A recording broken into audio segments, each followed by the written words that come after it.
SV6 news కు స్వాగతం. ముందుగా హెడ్లైన్స్. ప్రపంచంలోనే మూడవ ఆర్థిక శక్తిగా భారత్ ను నిలపడమే ధ్యేయంగా రాబోయే పార్లమెంట్ ఎన్నికలలో మోడీ గెలుపులో ప్రతి ఒక్కరూ భాగస్వాములు కావాలని జాతీయ భాజపా కార్యవర్గ సభ్యురాలు ఖుష్బూ సుందర్ పిలుపునిచ్చారు. వికసిత భారత్ లక్ష్యంగా కేంద్రంలో భాజపాను గెలిపించాలని ఖుష్బూ కోరారు. విజయ సంకల్ప యాత్రలో భాగంగా కంటోన్మెంట్ నియోజకవర్గంలో నిర్వహించిన బైక్ ర్యాలీని ఆమె ప్రారంభించారు. కంటోన్మెంట్ సమస్యలను తీర్చేదే కేంద్రమని, కంటోన్మెంట్ ప్రజలు ఆలోచించి ఓటు వేయాలన్నారు. ఒక్క నిమిషం కూడా సమయాన్ని వృధా చేయకుండా దేశం కోసం పనిచేస్తున్న వ్యక్తి మోడీ అని పేర్కొన్నారు. 400 సీట్లతో రాబోయే పార్లమెంటు ఎన్నికలలో మోడీ విజయ ఢంకా మోగించడం ఖాయమని ధీమా వ్యక్తం చేశారు. డిజిటల్ రంగంలో విమానయాన, రైల్వే, త్రివిధ దళాలు, జాతీయ రహదారులు అన్ని రంగాల్లో వృద్ధిని సాధించారన్నారు. మహిళలు, యువతకు అనేక రంగాల్లో ఉపాధి అవకాశాలు కల్పించినట్లు తెలిపారు.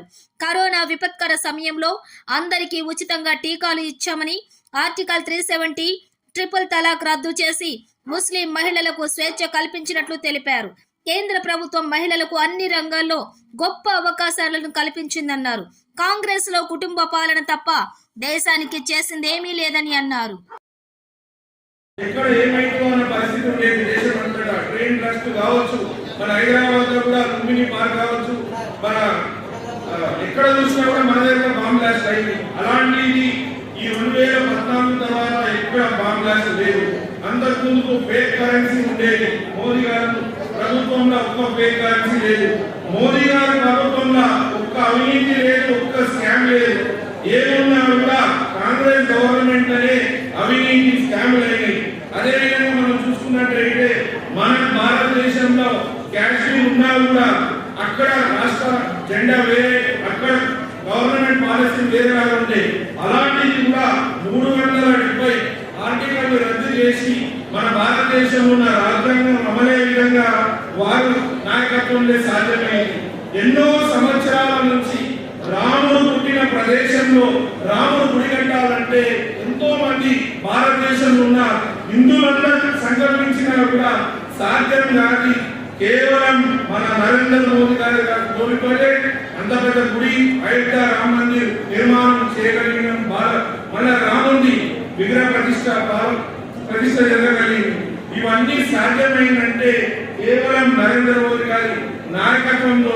వారికి కుటుంబం లేదు. కుటుంబం అంటే మన భారతదేశ ప్రజలు. ముఖ్యంగా మనమంతా గమనించాల్సిన అవసరం ఉంది. చిన్నప్పటి నుంచి మనం ఎక్కడున్నామంటే ఈ రోజు పై నుంచి 5వ స్థానానికి వచ్చిందంటే అది కేవలం మన నరేంద్ర మోదీ గారి నాయకత్వంలో సాధ్యమైంది. ఇలాంటి ముందు ఇక్కడ ముందుకెళ్లాలన్నా కూడా మన నరేంద్ర మోదీ గారి నాయకత్వం వస్తేనే మళ్ళీ అక్కి బార్ 400 పార్ అనే నినాదంతో ఈ భారత సంకల్ప యాత్ర భారతదేశం అంతా జరుగుతుంది. అందులో భాగంగానే ఈ రోజు మన దగ్గరకు వచ్చింది.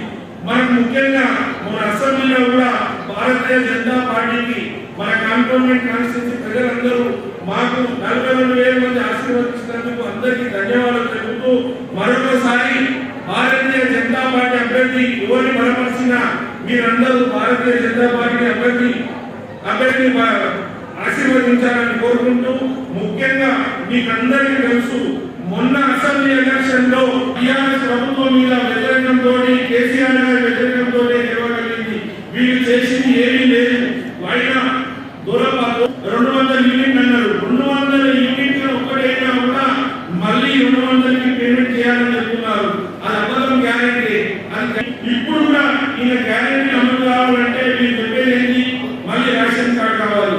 ఇవన్నీ అమలుకు భూతకు మాటలు చెప్పి వారు కాంగ్రెస్ వారు రావడం జరిగింది. కావున ఖచ్చితంగా రానున్న ఎలక్షన్ లో ప్రజలు వాళ్ళకు బుద్ధి చెప్తారని, మళ్ళీ రానున్న ఎలక్షన్ లో ఖచ్చితంగా మోదీ గారికి ఆశీర్వదించి మరొకసారి మనందరికీ సేవ చేసే మార్గంలో నడిపిస్తారని, దేశాన్ని ప్రపంచంలోనే నంబర్ 1 దేశంగా మార్చడానికి మనమందరం ఐక్యతగా ఉండి వారిని గెలిపించాలని మీ అందరినీ పాటిస్తూ ఇంత మంచి అవకాశం ఇచ్చిన ప్రజలందరికీ ధన్యవాదాలు.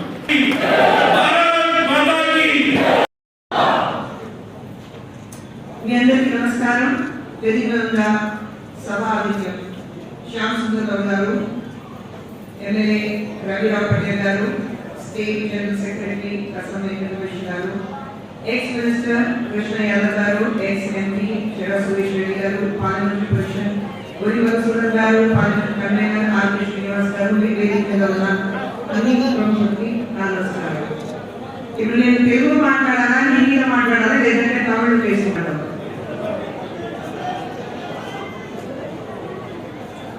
खुशी महसूस होती है कि आज आप सबके बीच मैं इतनी दूर से आई हूँ. ये जो माहौल हमारे बीच है, ये जो लोग यहाँ दिख रहे हैं, यहाँ से जो एक मैसेज हम बाहर ले जाएंगे, हमारे एरिया में, इस कंटेनमेंट एरिया में जो लोग हैं, उनकी समस्याएं क्या क्या हैं, उस समस्या को हम कैसे सॉल्व कर सकते हैं.